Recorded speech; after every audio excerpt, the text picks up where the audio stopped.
Bismillahirrahmanirrahim. Alhamdulillahirrabbilalamin. Wassalatu wassalamu ala asyrafil mursalin wa ala alihi wa sahbihi. Sedikit pencerahan ni, sekadar 20 minit video ni. Ringkasan sejarah perkembangan akidah.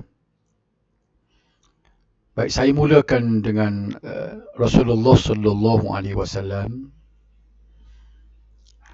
dalam berinteraksi dengan sifat Allah. Rasulullah sallallahu alaihi wasallam mengisbatkan sifat-sifat Allah. Apa makna isbat? Isbat ialah menetapkan. Oleh itu, apabila Allah Subhanahu wa taala berfirman Ar-Rahman 'alal 'arsy istawa. Allah Ar-Rahman berada di atas arsy. Kalimah istiwa ini Rasulullah sallallahu alaihi wasallam mengisbatkan kalimah istiwa ini sebagai berada di atas. Sebelum pada itu, masyarakat Arab, khususnya para sahabat, dia telah tahu dah istiwa itu maknanya berada di atas. Sebab apa? Kalau tengok pada ayat-ayat Al-Quran sebelum daripada ni, misalnya fastawa alal judi, kisah bahtera Nabi Nuh tersadai di Bukit Jud. Jadi kalimah istawa ni bermakna berada di atas. Para sahabat ada orang Arab faham istiwa makna berada di atas. Misalnya dalam ayat lain pula, فَإِذَا اسْتَوَيْتُمْ عَلَيْهَا فَقُولُوا سُبْحَانَ الَّذِي سَخَّرَ لَنَا هَذَا وَمَا كُنَّا لَهُ مُقْرِنِينَ وَإِنَّا إِلَى رَبِّنَا لَمُنْقَلِبُونَ. Apabila kamu berada di atasnya, mana di atas kenderaan, maka bacalah doa yang popular yang kita baca semua tu, Subhanalladzi sakhkhara lana hadza. Jadi istilah istawaitum tadi dalam kepala orang Arab, makna dia berada di atas. Bila berada di atas kenderaan bahtera Nabi Nuh itu berada di atas Bukit Ju. Jadi tidak ada masalah. Tiba-tiba kalimah yang sama digunakan oleh Allah Subhanahu wa taala dan ayat Ar-Rahman 'alal 'arsy istawa. Allah Ar-Rahman beristiwa di atas arsy. Jadi bila mari kalimah istiwa, tentulah orang Arab akan faham berada di atas. Baik. Adakah Rasulullah sallallahu alaihi wasallam ni tukar makna istiwa tu kepada makna lain? Tak ada hadis-hadis yang Rasulullah tu mentafsirkan ayat ni. Misalnya Rasulullah kata istiwa ni tak serupa dengan istiwa tadi. Dalam ayat cerita Nabi Nuh tu bahtera dia istiwa di atas Jud tu bermakna di atas. Maka Ar-Rahman 'alal istawa ni, Allah Ar-Rahman ni bersemayam di atas arah, berada di atas arah ni. Tak boleh kata berada di atas. Takut nanti jadi salah kita menyifatkan Allah Subhanahu wa taala. Ada macam tu? Tak ada. Tak ada hadis-hadis yang Rasulullah tafsir istiwa alal arsy. Bahkan dia tinggal kalimah istiwa tu serupa dia tinggal kalimah istiwa sebelum ni. Faham tu tak? Situ dia. Kemudian Allah menyebut dalam Al-Quran, yadullahi fawqa aydihim, tangan Allah di atas tangan-tangan mereka. Kalimah yad ni orang Arab dah guna dia sebagai tangan. Itu kalimah dia. Yad ni memang tangan. Tapi tak ada pula hadis yang Rasulullah kata mengingatkan kepada sahabat dan umat Islam pada masa itu, jangan kata ya ni tangan, takut nanti kata Allah ni serupa dengan makhluk. Tidak. Rasulullah tinggal begitu saja. Begitu juga dengan dia tinggal sebagai tangan. Kemudian nuzul. Bila Rasulullah nuzul ni perkataan turun ni, nuzul bermakna turun. Orang Arab memang guna nuzul, nazil, nazala yanzilu. Nuzul memang ini perkataan dia yang diguna harian dia. Nuzul ni makna turun. Tiba-tiba Rasulullah bersabda, yanzilu rabbuna ila sama'id dunya fi kulli laylatin hina yabqa sulusul lail akhir. Tuhan kami, Tuhan kita turun ke langit dunia tiap-tiap malam apabila berbakinya 1/3 malam akhir. Rasulullah menggunakan perkataan yanzilu rabbuna. Tuhan kita turun. Kalimah nuzul yang dia guna. Tak ada pun Rasulullah kata turun Tuhan ni bukan Tuhan yang turun, rahmat dia turun, pahala turun. Tak ada dalam hadis-hadis menyebut begitu. Maknanya istiwa ya nuzul ni Rasulullah tinggal maknanya sebagaimana dimengertikan oleh orang Arab. Tetapi Rasulullah menyebut istiwa Allah, yad Allah, nuzulnya Allah tidak sama dengan makhluk, tidak menyerupai makhluk. Semua ni dibatasi oleh walam yakul lahu kufuwan ahad, tidak ada satu pun menyerupai dengan Allah. Jadi Rasulullah yakin bahawa umat Islam dan sahabatnya tidak akan menyamakan dengan Allah walaupun sebut istiwa, walaupun sebut yad, walaupun sebut nuzul, kerana dia telah mengerti laisa kamitsli syai', tidak ada satu pun yang serupa dengannya, dengan Allah. Walam yakul lahu kufuwan ahad, sudah cukup walam yakul lahu kufuwan ahad untuk membatasi pemikiran umat Islam dan sahabat pada ketika itu, supaya tidak nampak istiwa Allah sebagaimana istiwa makhluk. Yad Allah, tangan Allah tidak serupa dengan makhluk, dan nuzul Allah itu nuzul Allah tidak bermakna sebagaimana nuzulnya kita. Sudah cukup. Baik. Inilah yang dipahami oleh para sahabat dengan mengisbatkan sifat. Sampai kepada para tabi'in juga berpegang kepada isbatnya sifat-sifat Allah, dan turun lagi kepada tabi'in juga mengisbatkan sifat-sifat Allah. Contohnya lahirnya Imam Abu Hanifah, Imam Hanafi, mati pada tahun 150 Hijrah, juga dia mengisbatkan sifatnya.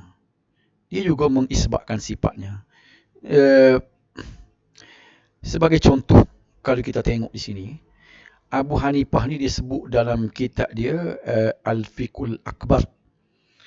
Dia kata walahu, yakni walillah yadun wa wajhun wa nafsun kama zakarahu Allah Ta'ala fil Quran min zikril wajhi wal yad wan nafsi.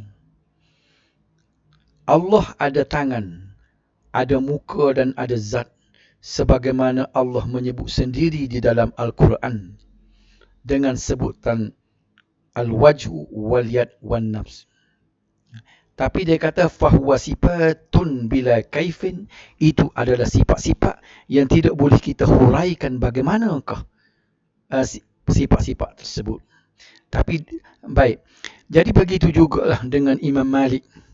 Imam Malik ni dia menyebut di dalam Syiar A'lam An-Nubala yang ditulis oleh Imam Al-Zahabi, Allah fis sama' wa ilmuhu fi kulli makan.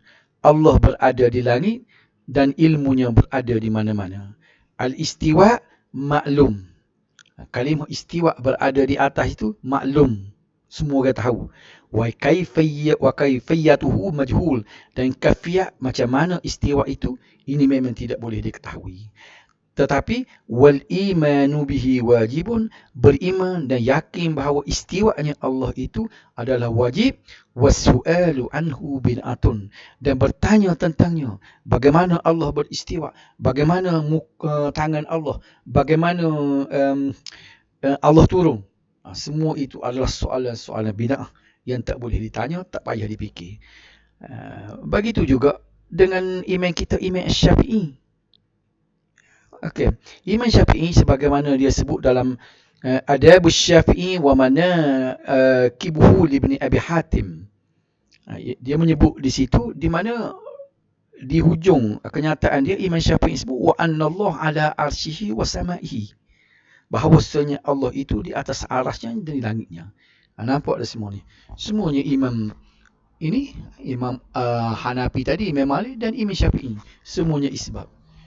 Okey, begitu juga dengan Imam Ahmad.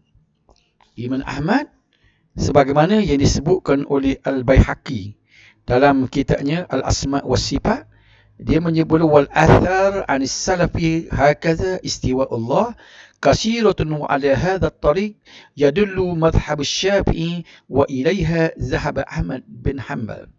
Dia kata kalau melihat kepada asar-asar, rekod-rekod daripada salaf, demikianlah bila menyebut istiwa Allah terlalu banyak, dan di atas jalan inilah, jalan yang mengisbatkan hukum inilah, katanya Al-Baihaqi, yadullu mazhab Syafi'i, yang menunjukkan bahawa mazhab Syafi'i ini berada di atas jalan isbat. Wa ilaiha zahaba Ahmad bin Hanbal, dan begitu jugalah yang dipegang oleh Imam Ahmad bin Hanbal. Jadi maknanya keempat orang imam ini adalah mengambil cara isbat, mengisbatkan sifat Allah. Baik. Kemudian di zaman inilah, ketika pemerintahan Abbasiyah, bermulalah penaklukan negara Islam itu sampai luar, sampai ke negara-negara bukan Islam itu, dan di sinilah masuknya percampuran, maknanya pergaulan di antara orang Islam dengan bukan Islam. Maka ketika itulah banyak kitab-kitab daripada kitab-kitab luar, daripada Rom, daripada Parsi itu cuba diterjemuhkan. Mula-mula dia terjemuh dalam kitab-kitab sains, kitab-kitab teknologi, kitab-kitab sejarah, tapi lama-lama dia menterjemuhkan kitab-kitab falsafah. Dalam kitab falsafah inilah ada tajuk ataupun ada perkara-perkara yang dia menyentuh ketuhanan, teologi. Di sinilah masuknya pemikiran-pemikiran seperti Aristotle, Greek Yunani, yang membicarakan Tuhan ni dalam bentuk pandangan teologi dia. Tuhan tidak berjirim, dia membicarakan Tuhan ni adakah berjirim, berjisim, ada arat, ada jauhar, ada jihad. Jihad makna kiri kanan, jauhar makna jauhar ni material, arat sifat seperti kuning, merah, biru, tinggi, rendah, besar, kecil. Okay. Semua itu dibincangkan oleh pemikiran falsafah teologi Greek Yunani, khususnya Aristotle. Jadi pemikiran ini juga telah masuk pemikiran luar ke dalam ilmu akidah umat Islam. Bermulalah umat Islam pada ketika itu mentakwilkan sifat Allah supaya sesuai dengan pemikiran luar tadi. Oleh kerana dia sebut di sini, katakanlah Tuhan ni tak boleh berjirim, tak boleh berjisim, bukan material Tuhan ni. Jadi kalau kita sebut istiwa tu berada di atas, bila sebut berada di atas, mesti jirim, mesti material. Jadi sedangkan Tuhan tidak material, maka kita tak boleh kata dia kata istiwa, tak boleh kata ya, tak boleh kata tangan, tak boleh kata turun, kerana istiwa, turun, tangan ni benda berbentuk material. Sedangkan Tuhan ni tidak boleh berbentuk material. Macam mana? Pasal apa dia boleh memikir lagu ni? Sebab ada pemikiran luar. Sedangkan umat Islam pada masa dulu, zaman tabi'in, zaman sahabat dulu, apabila ditanya saja soalan lagu ni, dia tepis selalu. Kalau orang tanya dia Tuhan ni berjiring ke tidak berjiring, tak si tahu, tak si jawab. Tuhan ni ada bertempat ke, ada kiri, ada kanan, ada atas, ada bawah, tak si jawab. Tak perlu tanya. Sebab itulah Imam Malik kata wasu'alu anhu bid'atun. Tanya tentangnya adalah bid'ah. Boleh mengacaukan fikiran. Itu pendekatan yang dibawa oleh mereka ini dengan isbat ni. Dia tak kecil banyak.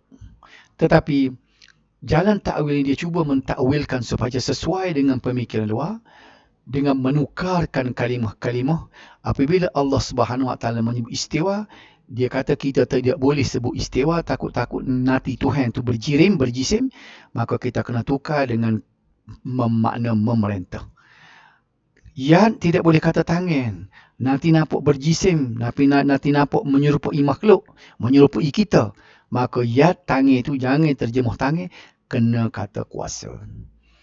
Nuzul, turun, tak boleh kata turun, sebab turun ni benda berjisim, benda berjirim. Maka kena kata turun, bukan turun Allah, tetapi turun rahmat, turun pahala.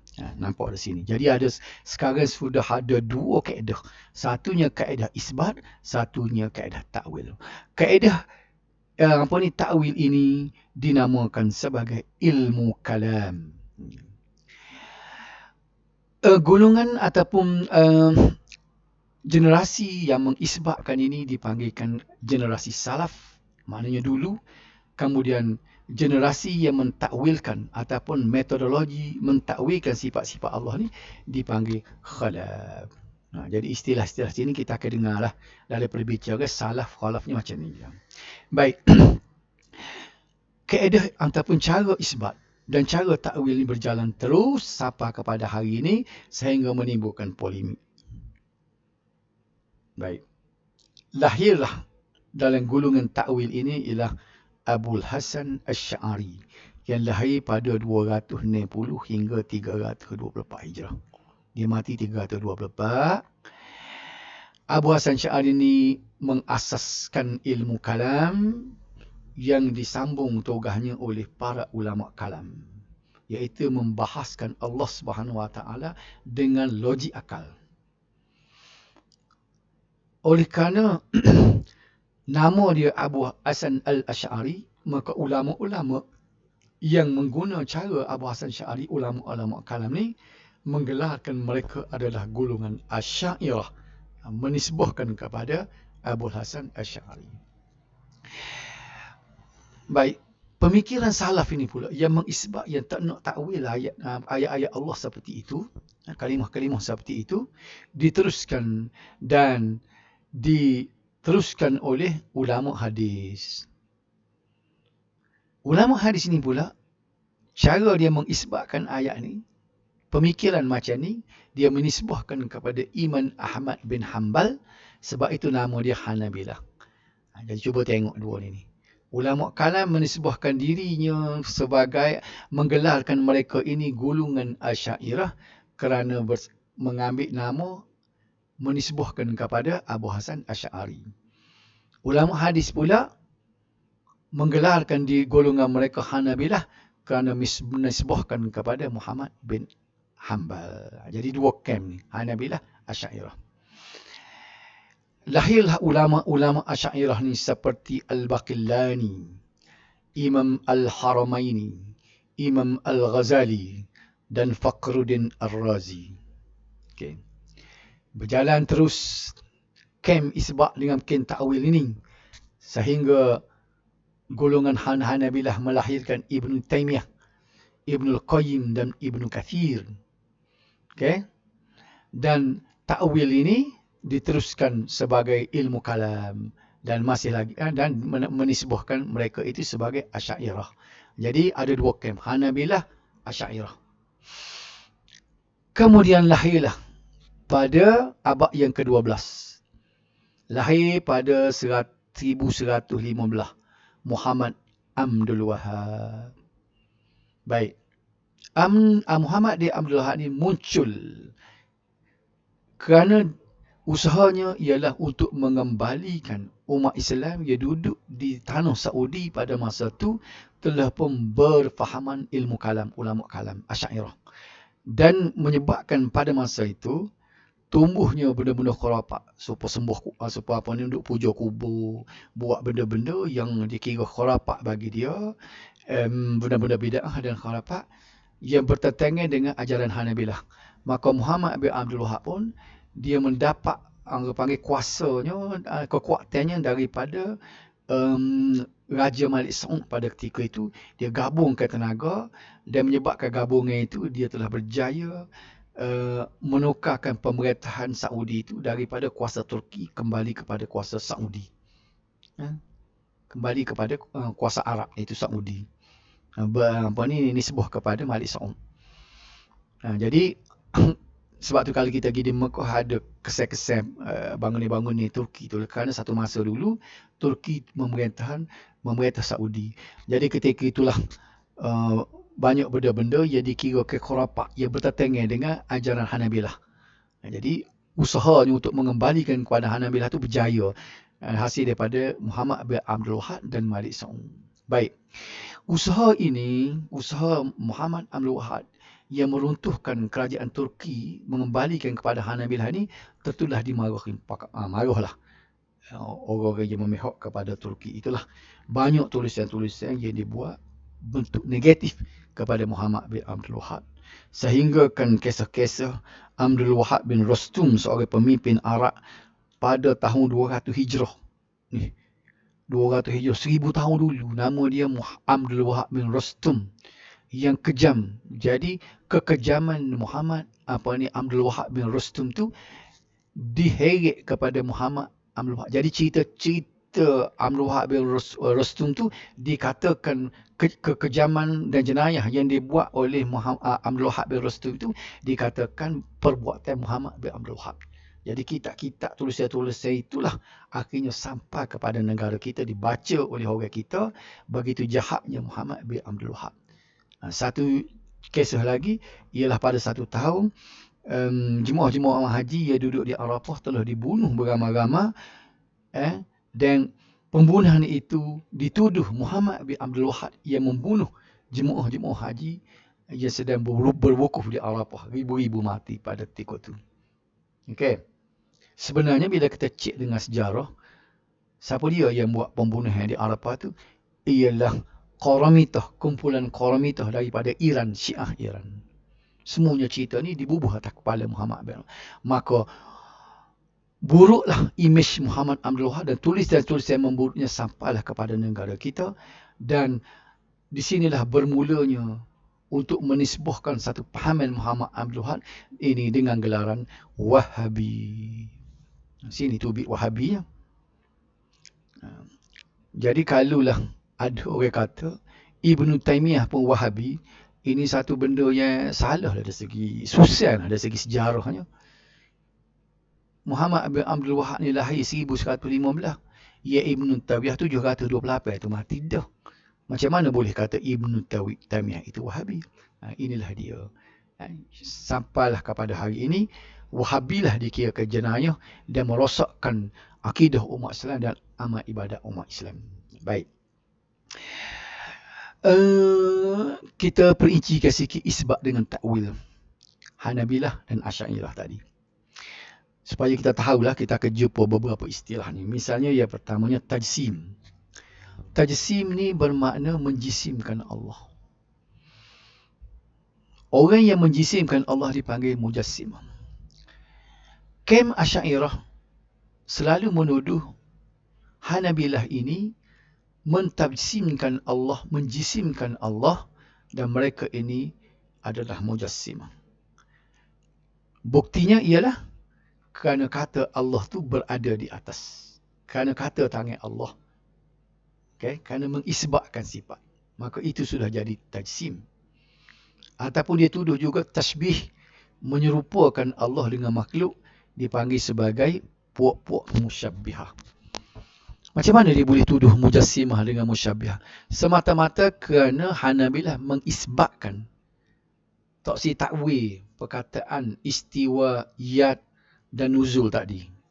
Okey, cuba kita tengok adakah dengan semata-mata kita kata apa ni, yad ataupun nuzul, ataupun kalau dikatakan apa ni, istiwa, dengan semata-mata isbatkan sifat itu boleh jadi tajsim atau mujassimah. Cuba kita tengok kata-kata daripada Al-Imam Ishaq bin Rahawayh yang mati pada tahun 238 Hijrah. Dia kata lagu mana dah? Wa amma idza qala kama qala Allah yadun wa sam'un wa basarun fala yakulu kaif wa la yakulu misla fahadha la yakunu tashbihan indahu. Apabila seseorang berkata sebagaimana yang Allah nyatakan, tangan, pendengaran, penglihatan, dan tidak pula dia menyatakan bagaimana. Baik, apabila dia kata orang tu kata tangan Allah, yad Allah, pendengaran Allah, penglihatan Allah, dan tidak pula menyatakan bagaimana, dia tidak hurra tangan Allah lagu mana, pendengaran Allah lagu mana, istiwa Allah lagu mana, turun Allah lagu mana, juga tidak dia menyatakan seperti. Dia tidak kata tangan Allah seperti tangan ni, dia tidak kata gitu. Katanya Imam Ishaq bin Rahawayh tadi, dia kata maka tidaklah terjadi tasbih. Tidak tasbih lagi tu apabila kita kata bahawa misalnya istiwa Allah tu serupa dengan istiwa manusia, berada di atas Allah itu sama dengan berada atas manusia, barulah jadi mujassimah ataupun musyabbihah. Tetapi kalau kita kata istiwa Allah tidak sama dengan berada di atas makhluk, tangan Allah tidak sama dengan tangan makhluk. Kalau lagu ni bukan musyabihah, bukan mujassimah. Siapa dia kata tu?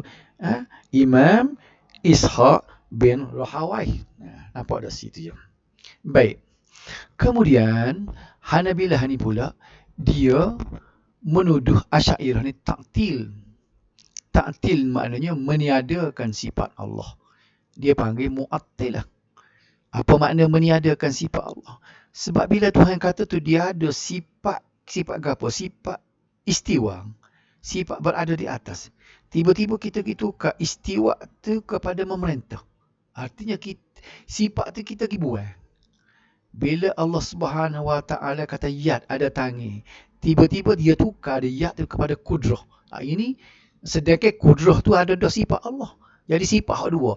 Kudrah suku, yad suku. Tiba-tiba ambil yad, pergi bubuh dalam kudrah. Artinya hak dua jadi so. Mana meniadakan sifat Allah. Faham tak? Kemudian dia tuduh pula tahrif. Tahrif menukar ganti. Ini dia panggil pahaman Jahmiyah. Tukar. Tuhan kata lagu ni, ditukar kalimah lain. Ini Jahmiyah. Jadi, wujudlah dua camp di situ, tuduh-menuduh antara Hanabilah Asy'ariyah. Baik. Kembalinya ulama khalaf kepada salaf. Ini juga. Kalau kita tengok dalam kitab-kitab ni, ulama-ulama yang telah kembali daripada ulama kalam, kembali kepada salah. Misalnya yang kita sebut beberapa tokoh tadi, misalnya Abul Hasan Asy'ari sendiri, dalam kitab dia iaitu Al-Ibanah an Usulid Diyanah dan Maqalat Al-Islamiyyin li Ikhtilafil Musallin, Risalah ila Ahli Thagri, semua dari kitab dia ni menyebutkan bahawa dia kembali kepada salaf, walaupun dia ni mengasaskan ulama kalam. Cuba tengok, saya sebut di sini di dalam kitab dalam tiga-tiga ni saya sebut satu dalam Maqalat Al-Islamiyyin. Dia kata wa anna Allah ala arsyihi kama qala ar-Rahman ala al-arsy istawa, bahawasanya Allah itu berada di atas arasy sebagaimana firman-Nya ar-Rahman ala al-arsy istawa. Ni dalam kitab Maqalat Islamiyyin. Dan dalam kitab Al-Ibanah dia ada menyebut di sini anna Allah azza wa jalla kepada wa azamatil mu'tazilatu wal ghururiyah wal jahmiyah anna Allah azza wa jalla fi kulli makan. Dia kata Mu'tazilah, Hururiyah dan Jahmiyah ni menyangka bahawa Allah itu berada di mana-mana. Jadi bercanggah. Dia kata kena kata Allah itu di atas arsy. Baik. Jadi itulah dia bukti yang menunjukkan bahawa Abu Hasan Asy'ari itu telah kembali kepada pahaman salaf sebagaimana sebut dalam kitab itu. Baik. Apa dia lagi? Dia sebut di sini dalam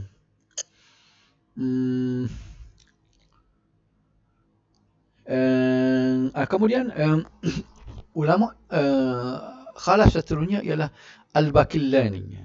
Baik, Al-Baqillani ni dia menyebut juga di dalam kitabnya At-Tamhid. Dalam kitab At-Tamhid, Al-Baqillani kata atakuluna anna Allah fi kulli makan qila lahu ma'adallah bal huwa mustawin ala arsyihi. Dia kata, adakah kamu nak kata Allah itu berada di mana-mana? Katakanlah kepadanya, berlindunglah daripada Allah. Bahkan Allah itu beristiwa di atas arasy-Nya. Tengok, Al-Baqillani pun dia kembali kepada akidah salaf. Begitu juga dengan Imam Ghazali. Kalau kita tengok ni, Imam Haramaini dulu. Kita ambil Imam Al-Haramaini, dia sebagaimana disebut dalam Syiar A'lam An-Nubala. Di sini kalau kita tengok sini dia sebut dalam kitab dia kata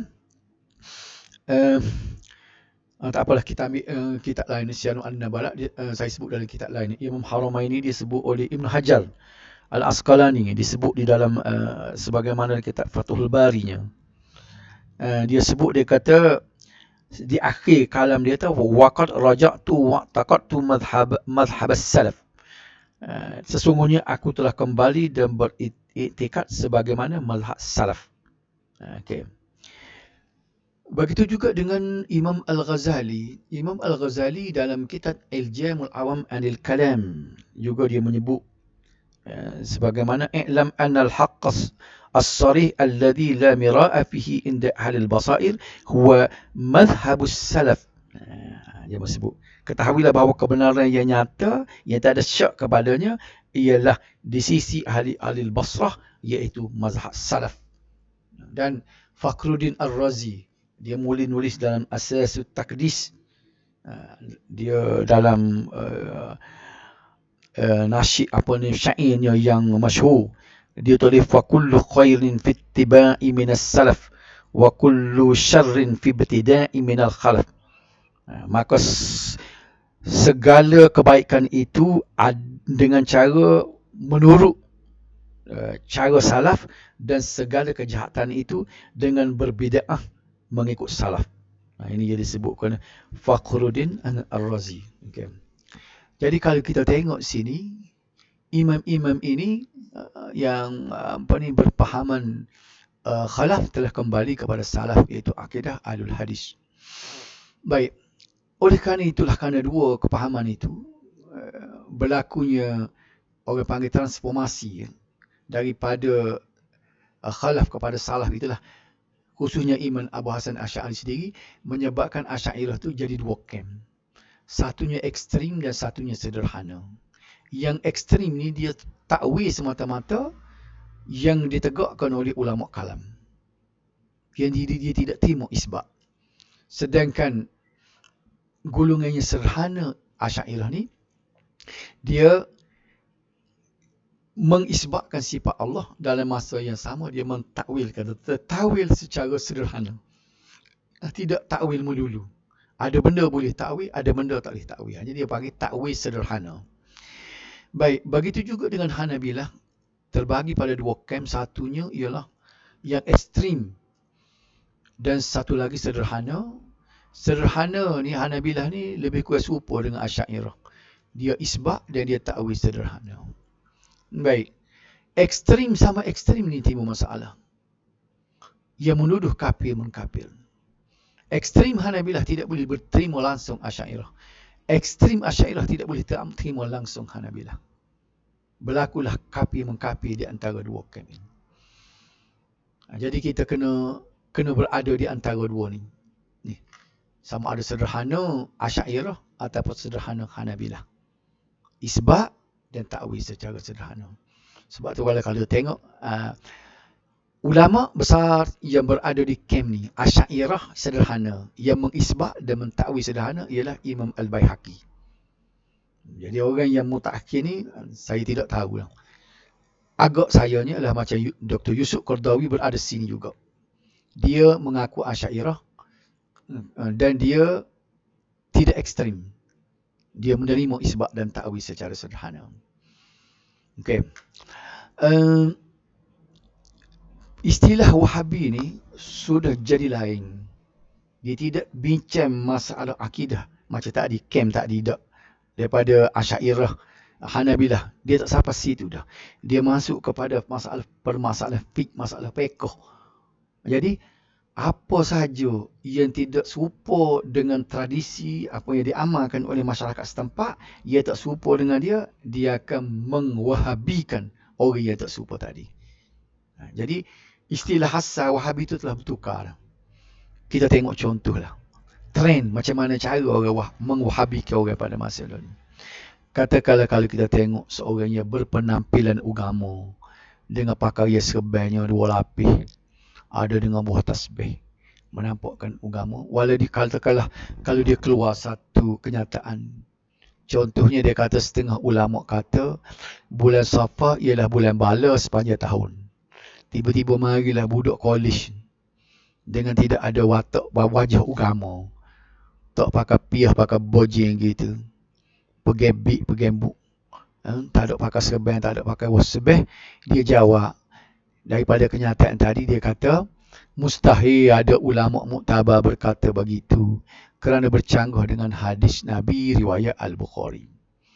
Baik, Bila jawapan lagu ni, apa yang dijawab balik kepada dia ialah awak Wahabi.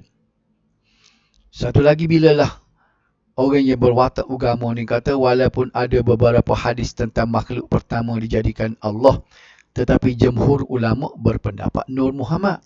Dia kata walaupun banyak hadis, ada hadis kata makhluk pertama ialah qalam, ada ulama kata makhluk pertama ialah Nur Muhammad, tetapi jumhur ulama, majoriti ulama berpendapat Nur Muhammad. Jadi budak ni jawab balik, Imam As-Suyuti kata hadis mengenai Nur Muhammad itu palsu, yang sahihnya adalah qalam, seperti hadis dalam Sunan At-Tirmizi.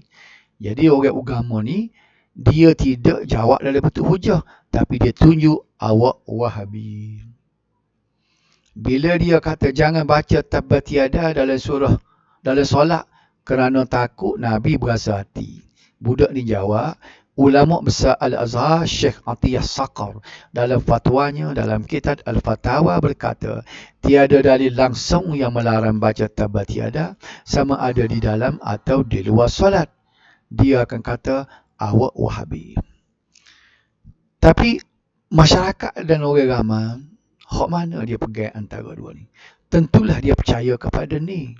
Pasal apa? Sebab penampilan dia, watak dia dengan serban, dengan pakaian dia ni telah meyakinkan masyarakat. Apalah ada pada budak ni? Awak ni siapa ni? Pakar apa lagu ni dia nak kecek agama. Orang tidak tengok kepada hujah. Kebanyakan kita lah ni, dia tidak tengok kepada hujah, dia tengok kepada siapa wajah orang yang bercakap. Itu dia. Walau macam mana pun, bila kita duduk sebut Wahabi ni, setahu mana bahayanya Wahabi ni, kita dengar daripada ulama yang dihormati seluruh dunia pada hari ini. Pengurusi ataupun Presiden Kesatuan, bekas Presiden Kesatuan Ulama Sedunia. Baik, apa dia kata tentang Wahabi? Cuba kita tengoklah.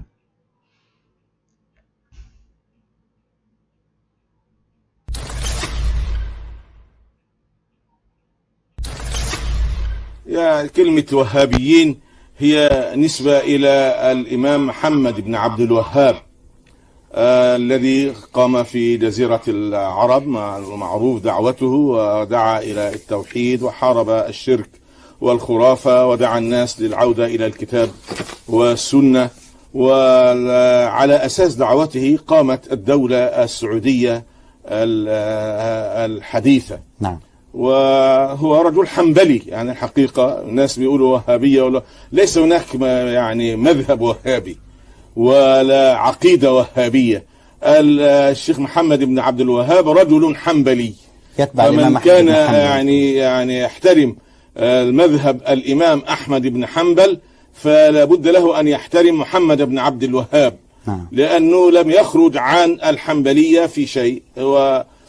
فهذا يعني طبعا يعني يمكن أن نخالف ابن عبد الوهاب في بعض القضايا أو كذا، كما نخالف بعض العلماء، وليس من الضروري إننا يعني أخذ كل القضايا التي ذكرها الشيخ محمد عبد الوهاب، أو حتى كل القضايا التي ذكرها الإمام ابن تيمية أو الإمام ابن القيم. أنا من أشد المعجبين بشيخ الإسلام ابن تيمية وبمدرسته التجديدية الكبرى وبتلميذه الإمام ابن القيم بصفة خاصة، ولكني أخالفهما في بعض الأشياء، إنما لا يعني هذا أن دعوتهم دعوة يعني ضالة أو دعوة منحرفة أو كذا.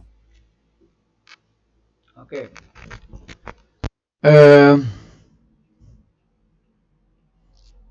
Okay. Baik. Seterusnya, kalau kita tengok kepada JAKIM melalui wartanya 1 Mac 2015, apa JAKIM kata?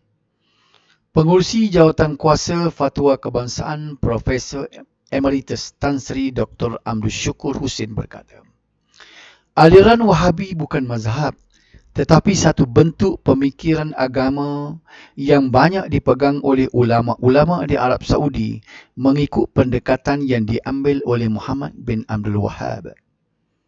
Aliran tersebut tidak salah untuk diamalkan. Cuba tengok ni. Jadi dua pandangan kita dengar tu daripada Yusuf Qardawi dan daripada Jakim sendiri.